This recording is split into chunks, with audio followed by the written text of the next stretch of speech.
Go ahead, Pete. Yes, Mr. President, we just got back from Panama last night. We were at the Panama Canal with their Southcom commander ships, F-18s, troops, and signed a couple of historic deals. One which is with the Panama Canal Authority, a framework for U.S. vessels, first and free through the Panama Canal. Right. And then also a memorandum of understanding with their security minister for the presence of U.S. troops. Fort Sherman is an old U.S. base there, as well as their naval station and air station, jointly with Panama to secure the Panama Canal from Chinese influence. That's something you said, we're taking back the canal. China's had too much influence. Obama and others let them creep in.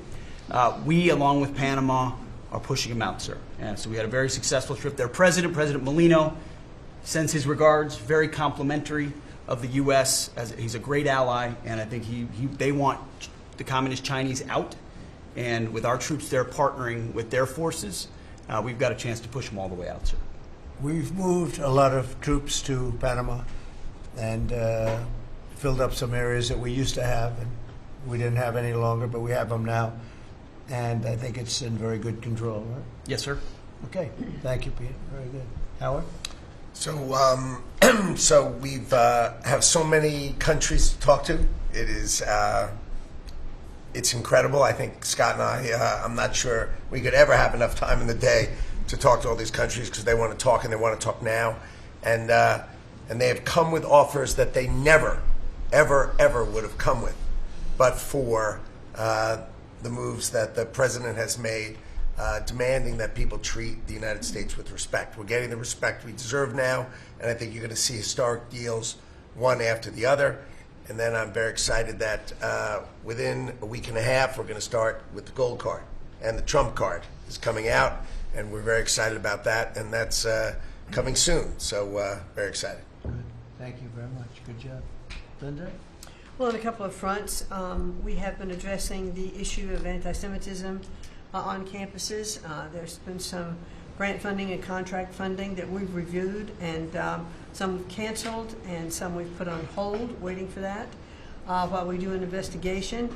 On the other side of what my responsibilities are, and having education go back to the states, we're meeting and talking with governors. I was with, this week, all 50 commissioners of education around the country, and because we also want to provide them with tools and best practices as education does move back to the states. Making great progress, great response from the states, and very positive. And what about colleges? You're holding back $400 million from Columbia, $8 billion from Harvard. Can you imagine the money we pay Harvard?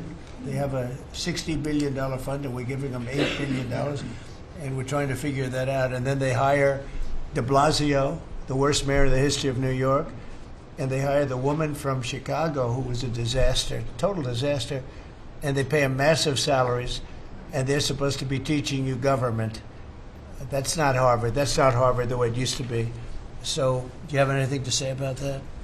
The dollars you're holding back from quite a few universities that were not behaving.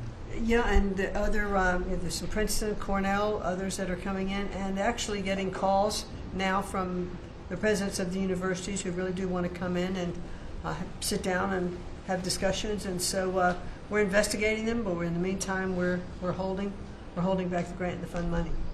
Thank you. Great job. Thank you. Very thankful for the House voting for the president's budget resolution along with the Senate bill. Made a ton of progress this week in working with members to ensure that a desire for flexibility in the Senate was not misconstrued as a desire not to slow and do spending reforms. And so we're very thankful for that. And now we can get after writing that bill, getting the president as big a package of his agenda to his desk. So very good week. Good. We just got the House vote, and now we're well on our way to getting, as we call it, the great big beautiful bill. It's a beauty. There's never been a bill like this one. We're trying to get it all into one beautiful bill. It's tax cuts, regulation cuts, and many other things. The border, a lot of money for the border. You're doing a fantastic job. So, but we just got a report that we, as you know, you knew before us. Were you surprised we got the vote? Got the vote. and we're happy to get the vote. So I think we're going to be in very good shape. Okay, please. Mr. President, last year the Chinese received 1,700 orders for new ships. American shipyards received 5. Under your leadership, like so many other industries, we are going to revitalize and make shipbuilding and maritime great again with these blue-collar jobs. These are the cranes, the ports, opportunity zones, and drive that investment back in. And we have, under that executive order, and also one to streamline foreign military sales for people that want to buy our equipment, and of course acquisition reform, all just this week under your leadership, Mr. President. So we're going to be rebuilding our shipbuilding business. We may order, would have to go to Congress for this, but we may buy some ships from other countries that we're close to and that do great jobs with ships, but we're going to start the process of rebuilding. We don't really essentially build ships anymore, which is ridiculous. It's going to be a very big business for us in the not too distant future, but in the meantime, we have countries that do very well at building ships, and we'll be dealing with those countries, and we may be ordering top-of-the-line ships from those countries. And within a fairly short period of time, we'll be building our own ships. So we'll probably have to go to Congress for that, but we're not going to have a problem. Susie, thank you very much for the job you've done. Go ahead, please. I just wanted to make sure you know that this cabinet, I think, pretty uniquely collaborates and cooperates and works together to accomplish all that you've asked them to do, and I think they deserve a lot of credit for that. It's true. You're doing a great job. The chief of staff, doing a great job. Lee, go ahead. Mr. President, the Biden EPA was strangulating the economy. The Trump EPA understands it's not a binary choice. We can protect the environment and grow the economy. Working with Doge and Elon Musk, we've now canceled $22 billion worth of grants, and we have launched what is the largest deregulatory action in the history of the country, just in one agency. That's how much of a mess the Biden EPA left us. It is going to end up reducing the cost of living. It's going to create jobs. It's going to make it easier to purchase a car. It will be easier to heat your home.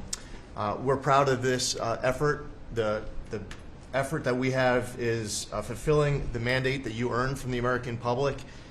Clean air, land, and water for all Americans, unleashing energy dominance, permitting reform, advancing cooperative federalism, making America the AI capital of the world, and bringing back American auto jobs.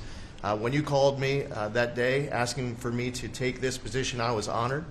And you were very specific and clear in what you wanted us to accomplish. We understand our mission, and at the Trump EPA, we're going to make you proud. Great job. You're doing a great job. And you have a lot of applications for approvals for power plants, which are going to really power the regular plants, and they're going to be right next to each other because we can't rely on our grid. It's old and it's tired, and it's very subject to being attacked, whether by rain or by bombs or by anything else. And we're letting people build their own power plants, and these are a lot of them being built with the AI and beyond the AI chips, and we're letting them build their own power, and never been done before. We're going to get it done quickly and approved quickly as part of a plant. They'll have a sort of be their own power company, and it's very exciting. They couldn't believe it when I told them that. I said, we're going to get you the approvals very fast as part of your regular plant. You're going to build electric producing plants, and it's very exciting. And they're able to do it very quickly and very well. And you made it possible. Thank you. You have a lot of applications for some of the biggest plants that have ever been built in the world. These are serious plants, aren't they? Huh? Approved. We are open for business. Working with Secretary Burgum, Secretary Wright, we are going to make you proud.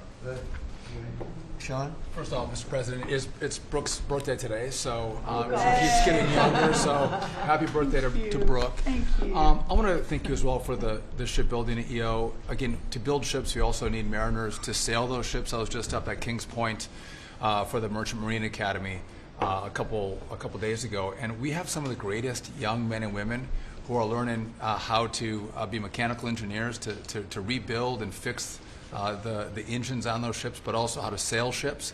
I would tell you that over the past decades, this academy has become, it needs some love. It's been a little bit dilapidated. We have to invest in sailors, and I appreciate you taking the initiative. To be a global power, we have to build ships and have sailors to sail those ships. These are the very people that help Pete should we come into points of crisis to support the military. So thank you for that.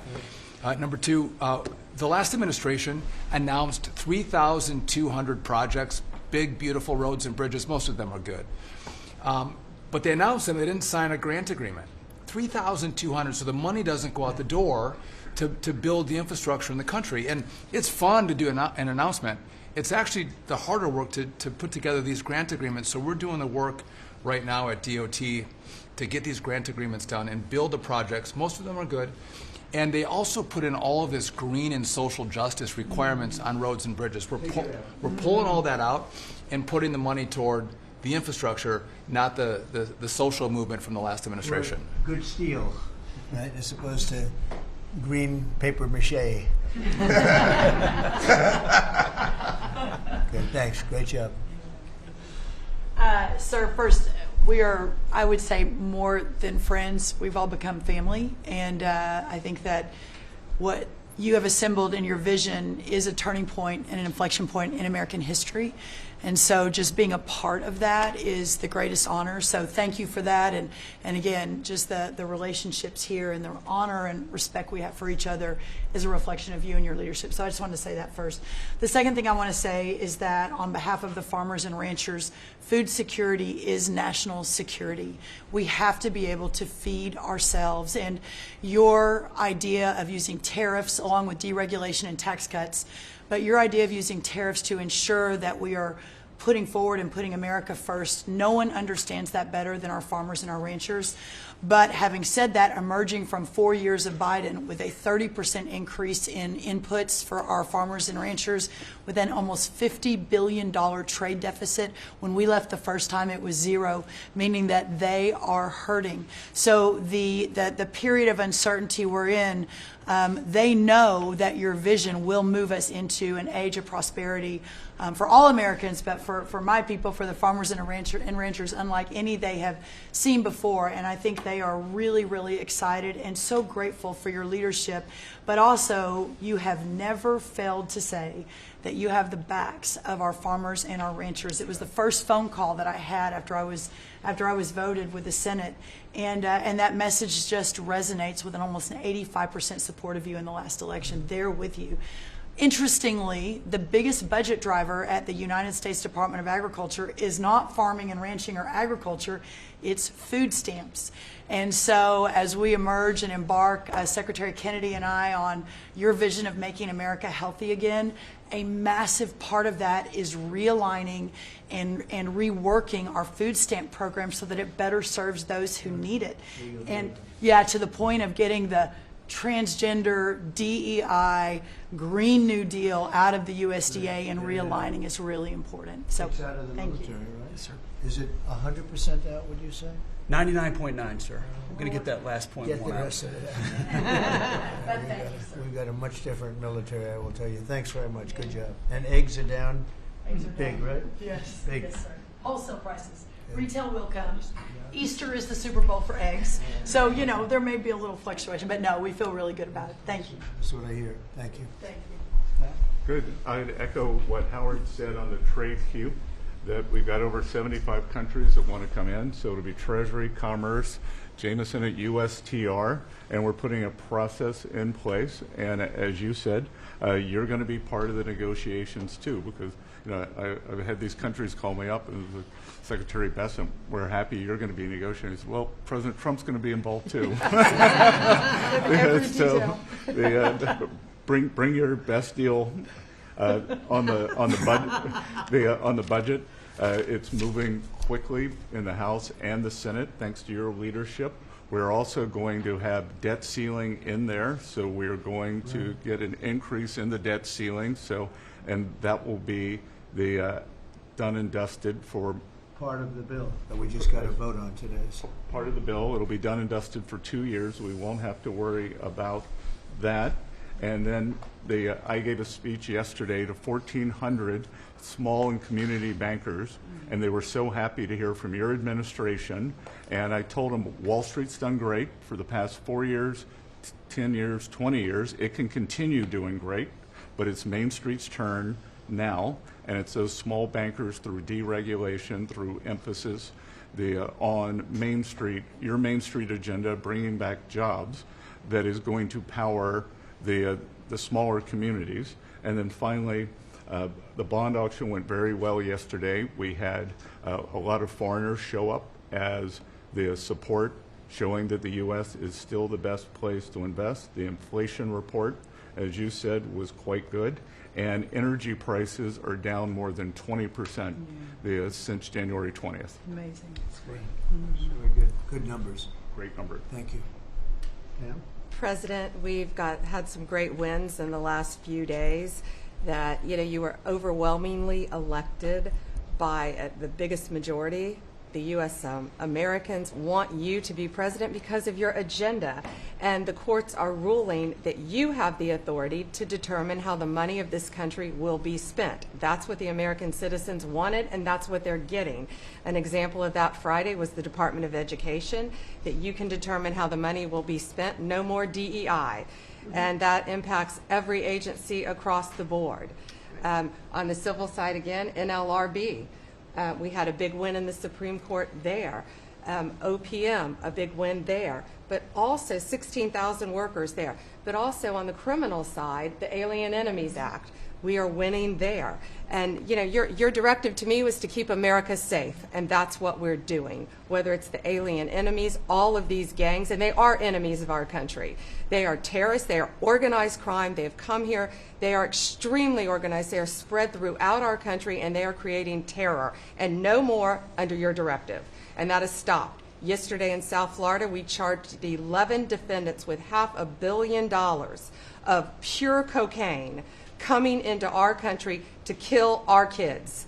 They were caught. They will be prosecuted to the fullest extent of the law. These gang members are going back to where they came, or they're going to an El Salvador prison at your directive. And you also gave us a directive to prosecute the people who are going after Tesla to the fullest extent of the law, some of the greatest police work I've seen. We've made 4 arrests. There will be no negotiations at your directive.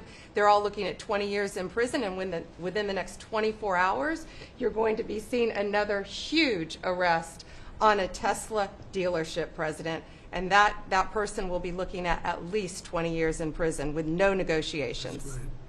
That's great. That will stop it. Cold. Domestic terrorism. Thanks. Doing a great job, too. Thank you very much.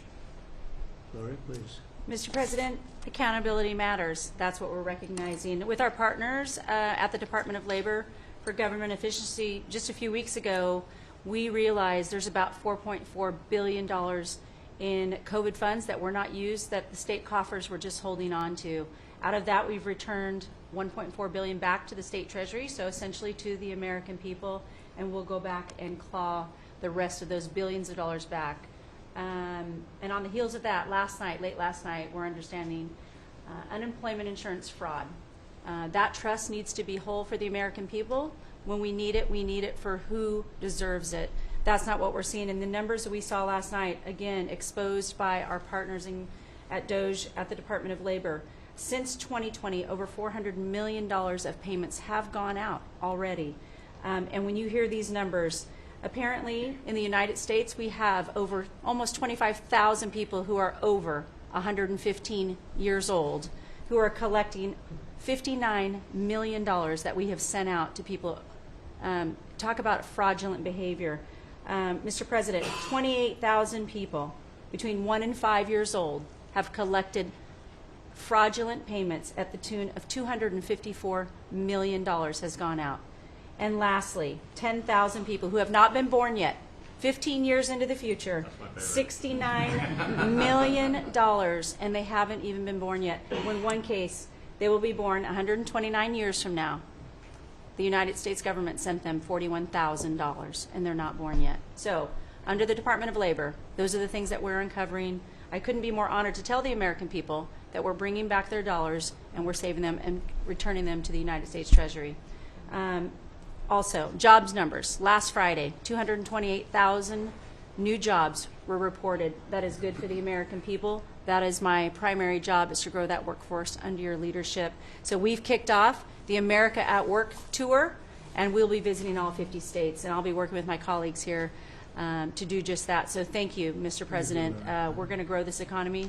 We're going to keep our focus on the American worker. So you're finding tremendous fraud, though. Those numbers are really bad when you're Unheard of.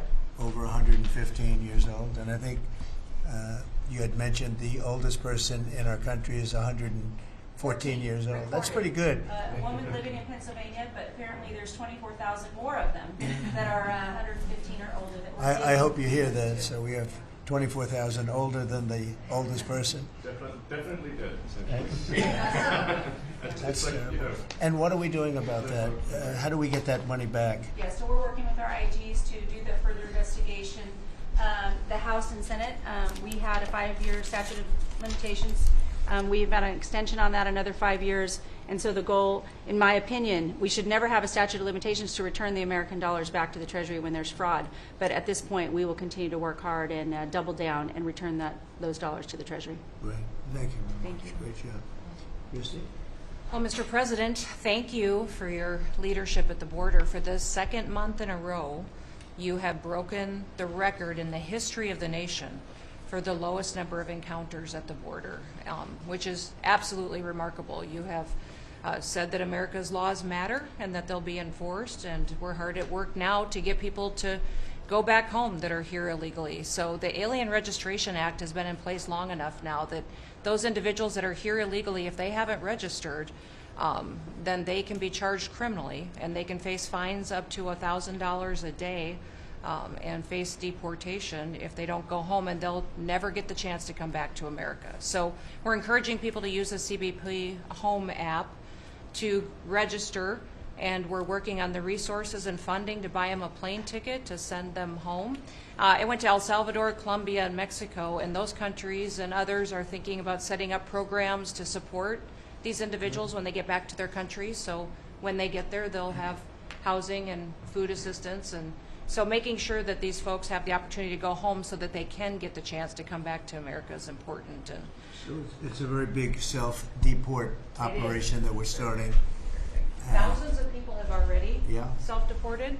Well, we're just going to, when you have 21 million people that need to go home because they're here breaking our laws, then we need to facilitate that. And I've been working with the governors a lot lately on several different issues. One of them has been on FEMA for recommendations on how to do exactly what you've directed us to do. And then also I sent a letter and communicated with them that they need to be setting up a SCIF. Some of our governors don't have secure facilities to have national security issues. I think one of the jobs Homeland Security has is to give communication down to states, to local cities and communities. And so recommending they get a SCIF, they have secure comms with them at all times or nearby so that they can have national security conversations, and then to have somebody in their office designated that is their communications person. A lot of them have emergency management officers, but they don't necessarily have somebody designated when it comes to a national security issue that we may need to communicate with them on. And I think American people need to know that Real ID will be required to travel on May 7th. So those governors have been notified to communicate that at home. We don't want anybody to get delayed and not be able to travel when they get to an airport. And this will also help us bring integrity back to all of our IDs and how they're used for issuing driver's licenses. And governors know how I feel about making sure their driver's licensing system has integrity, because a lot of people use their driver's license to vote. And the backbone of our country and the foundation is election integrity. So we're giving all those directions to our governors and communicating that so they can lead on it as well. And we're going to work with people so that if they go out in a nice way, go back to their country, we're going to work with them right from the beginning on trying to get them back in legally. Is that right? A chance to come back. So it gives you a real incentive. Otherwise, they never come back. They'll never be allowed once a certain period of time goes by, which is probably going to be 60 days.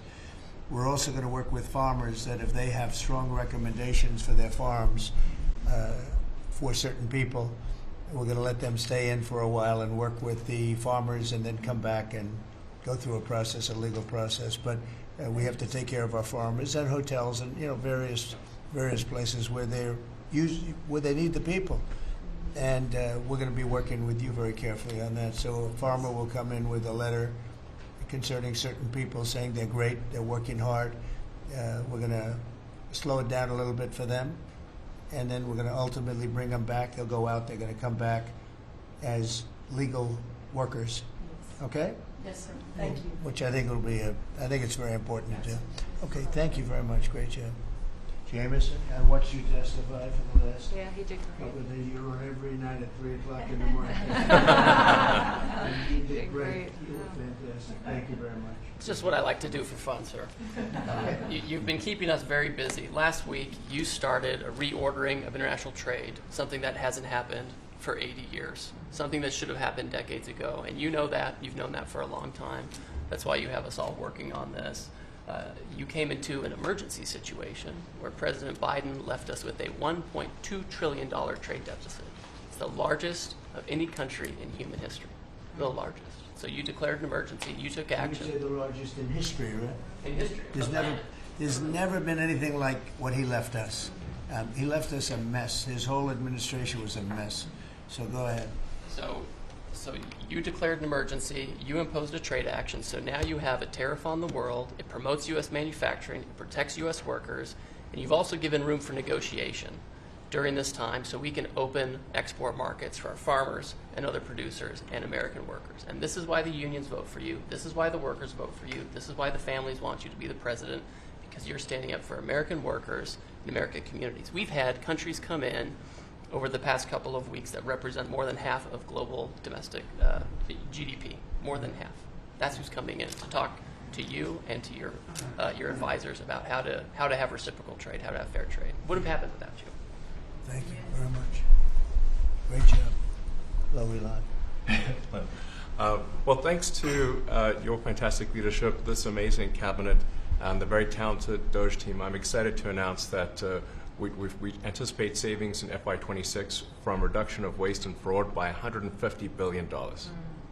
And I mean, and some of it is just absurd, like people getting unemployment insurance who haven't been born yet. I mean, I think anyone can appreciate whether, I mean, come on, that's just crazy. Some of these things, people ask me like, well, how are you going to find waste and fraud in the government? I'm like, well, actually just go in any direction. That's how you find it. It's very common. it's as the military would say, target-rich environment. So I think we're doing a lot of good in excellent collaboration with the cabinet to achieve these savings. And it will actually result in better services for the American people, and that we're going to be spending their tax dollars in a way that is sensible and fair and good. And your people are fantastic. In fact, hopefully they'll stay around for the long haul. We'd like to keep as many as we can. They're great, smart, sharp, right? Finding things that nobody would have thought of. Very computer savvy. Yes. We're working with Howard to get the Trump Gold Card operational, hopefully in the next week or so. That'll be very exciting. It's really exciting. That's a pathway to citizenship. Yeah. Into the United States. It's a big deal. Yep, it's a big deal. Thank you very much. Great job you're doing. Thank you, sir. Thanks to your leadership and setting the mandate of transparency and accountability across the U.S. government. I'm bringing that transparency and accountability to the intelligence community, first and foremost, to make sure that you and your cabinet have that real-time, relevant, apolitical, objective intelligence to best inform whether it's negotiations for peace, negotiations around tariffs, the great work that you are leading around the cabinet today. Secondly, working with Department of Homeland Security and the FBI to increase our information sharing to achieve your goal of countering the narcotic trafficking and our ability to go after cartels now designated as foreign terrorists. I met with the National Sheriff's Association this week, being able to work to make sure that the information that they are getting on the ground, that local law enforcement is getting on the ground, is being fed back up through to our National Counterterrorism Center and that we have all of the federal agencies, state and local law enforcement all on the same page as we are working to make our country safe again. And lastly, sir, as you know, declassification and rooting out weaponization, politicization of the intelligence community is a huge priority. You know more than anyone else the very dangerous and negative consequences of that. I've got a long list of things that we're investigating. We have the best of the best going after this. Election integrity being one of them. We have evidence of how these electronic voting systems have been vulnerable to hackers for a very long time and vulnerable to exploitation to manipulate the results of the votes being cast, which further drives forward your mandate to bring about paper ballots across the country so that voters can have faith in the integrity of our elections. And lastly, we've been scanning. I've had over 100 people working around the clock to scan the paper around RFK, Senator Robert F. Kennedy's assassination, as well as Martin Luther King Jr.'s assassination. These have been sitting in boxes in storage for decades. They have never been scanned or seen before. We'll have those ready to release here within the next few days. That's great. Bobby, how do you feel about that? That's hitting, I'm very gratified to hear. That's hitting close to home, isn't it? No When you kidding. think, Yeah. I'm thinking about Bobby when that statement's made. I'm very grateful to you, Mr. President. And you'll let Bobby see some of this because, you know, it's very personal stuff. But it's time. I've asked him, and his response is, put it out. The world needs to know the truth. And his uncle that's been out, and anything that hasn't been out, they can go to your offices and see, right? Everything that we have within our possession, it's either online or it's physically at the National Archives and Records Agency. We also have hunters going out, Mr. President, and looking in the storage lockers at FBI and CIA and other agencies, specifically to find if there is anything else that has not been reported. We're actively going out and trying to search out the truth. Okay. Yeah, we want to get it all out. Yes. 100% good. Thank you very much. Good job, guys. Mr. President, on behalf of America's manufacturers, I want to thank you for standing up to the Chinese Communist Party and fighting for our main streets, for our workers, and for those that make things in America. I'm out on a Made in America manufacturing tour, and as I go across the country, people are grateful to have a president who's not just fighting on the tariffs fronts, but to get inflation down, to create jobs. After Biden destroyed 110,000 manufacturing jobs in just his last year, you've already brought back thousands and thousands of manufacturing jobs. So the American worker is grateful. Main Street is grateful for you.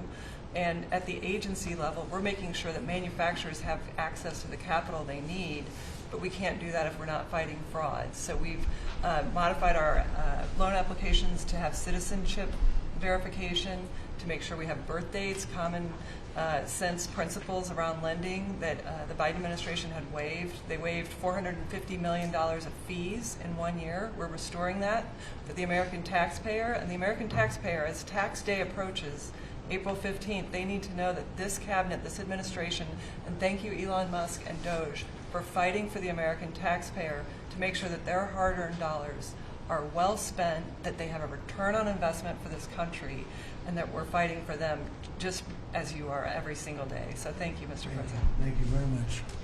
Mr. President, we are working at HHS to advance your agenda to make America healthy again. I'm working with Lee Zeldin to reassess the fluoride rules based upon the August release by the National Toxicity Program of new science that shows a direct inverse correlation between exposure to fluoride and IQ loss, particularly in children. Lee and I were in Utah this week, to announce that Utah became the first state in the country to ban supplemental fluoride. I'm working with Brooke on, and governors now in 24 states who are advancing MAHA legislation to get soda pops off of the food stamp program, off the SNAP program.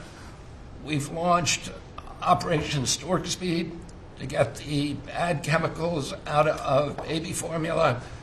We're We're working with governors across the country to get good food into the school lunch programs and to get rid of food, chemical dyes and other bad chemicals that are in our food.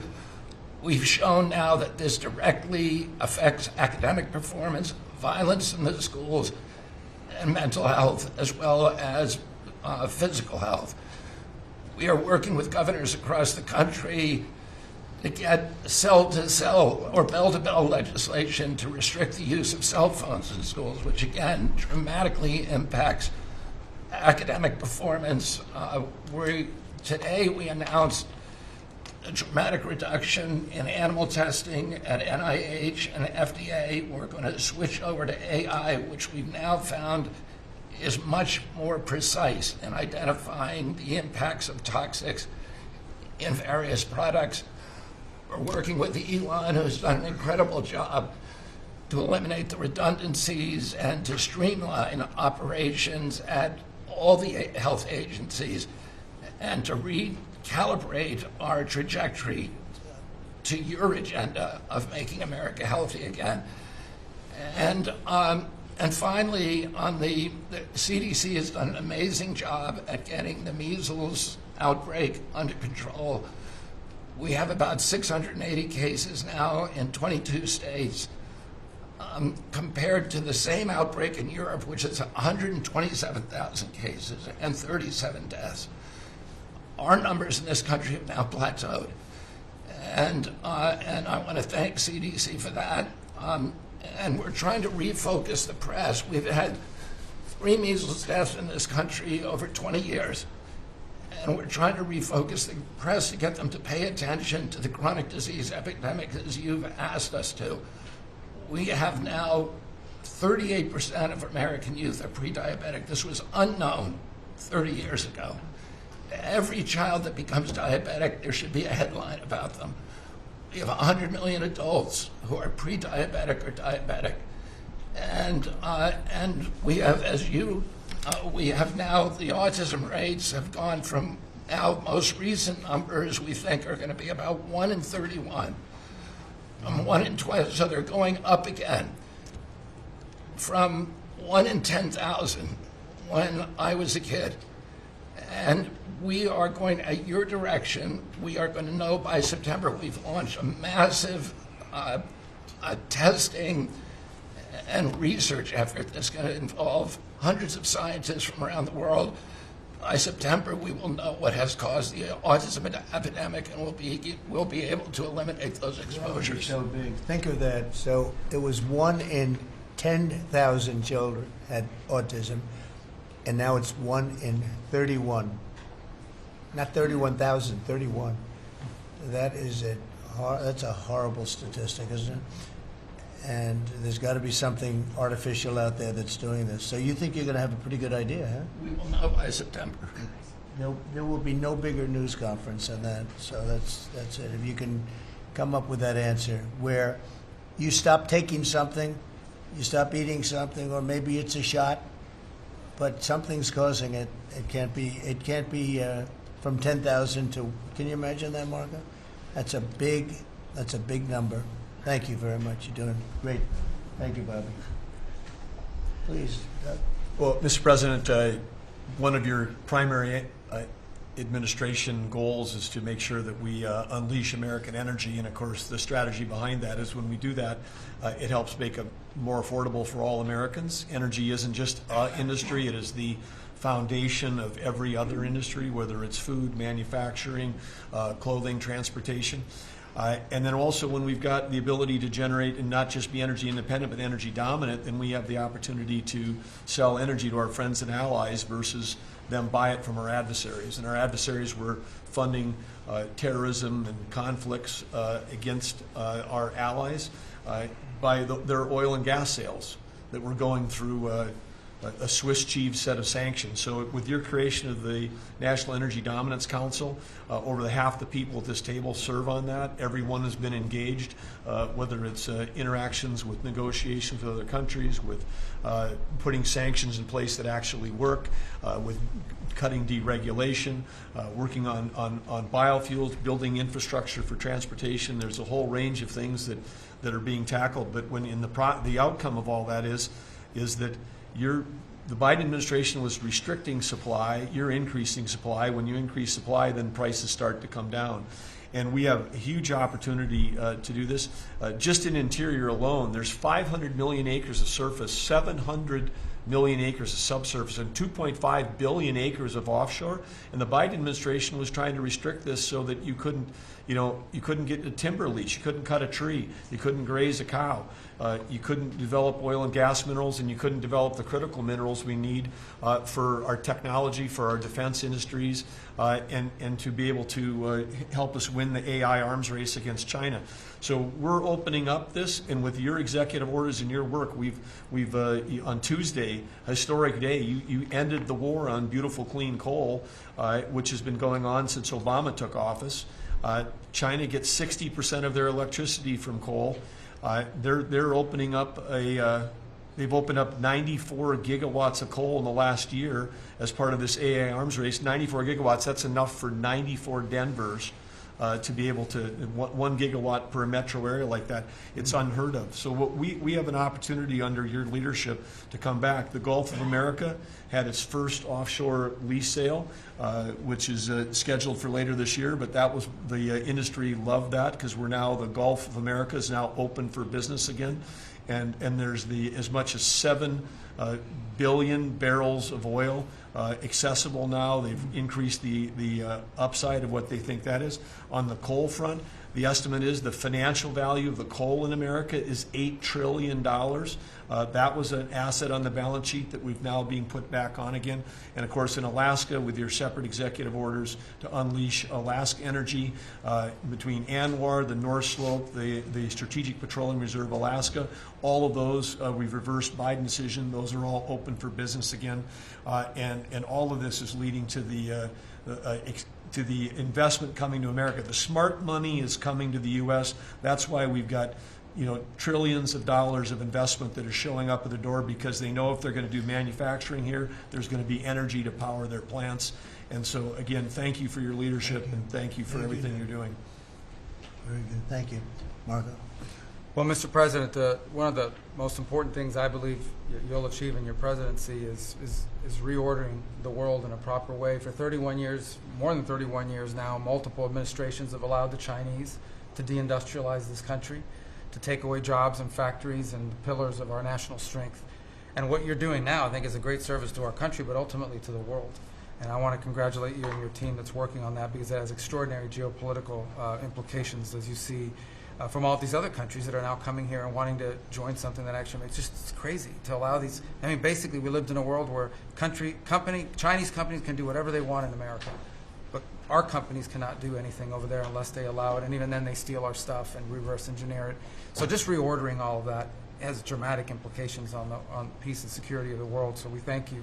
An important meeting, thanks to you, is going to happen on Saturday for the first time in a long time. There'll be direct talks between Ambassador Witkoff and a top-level leader in Iran. We hope that'll lead to peace. You've been very clear what Iran is never going to have is a nuclear weapon, and I think that's what led to this meeting, and we'll wait for him to come back from it, and we're hopeful about that. I would also say that we are receiving, and I think the Department of Homeland Security can confirm this, historic cooperation from countries all over the world. Number one, in taking back their citizens. Every country in the world has to take back people that are illegally in another country, and we have countries that refuse to do it or will kind of ignore our calls. All of them are doing it. The ones that are not are paying a price. And we've also found cooperation in other countries that are willing to take some of these people, some very dangerous criminals. I know the President of El Salvador will be here next week, has really been a good friend of the United States in that regard. These are some of the worst people you'll ever encounter, and Pam knows this, and Christy knows this from the work they're doing. And one last point I want to make, Mr. President, and again, it's under your leadership, it's actually under your executive order. If you come to this country as a student, we expect you to go to class and study and get a degree. If you come here to vandalize a library, take over a campus, and do all kinds of crazy things, we're going to get rid of these people. and we're going to continue to do it. So when we identify lunatics like these, we take away their student visa. No one's entitled to a student visa. The press covers student visas like there's some sort of birthright. No, a student visa is like me inviting you into my home. If you come into my home and put all kinds of crap on my couch, I'm going to kick you out of my house. And so, you know, that's what we're doing with our country, thanks to the president. And last but not least, very important development this week, but both Pam and I were very excited. The finest higher education institution in the United States, University of Florida, is also now the national champions in basketball, and we hope you'll host them here soon, Mr. President. Go Gators. They're coming. They're coming. They're coming very soon. Well, thank you very much. You're really doing a great job. We appreciate it.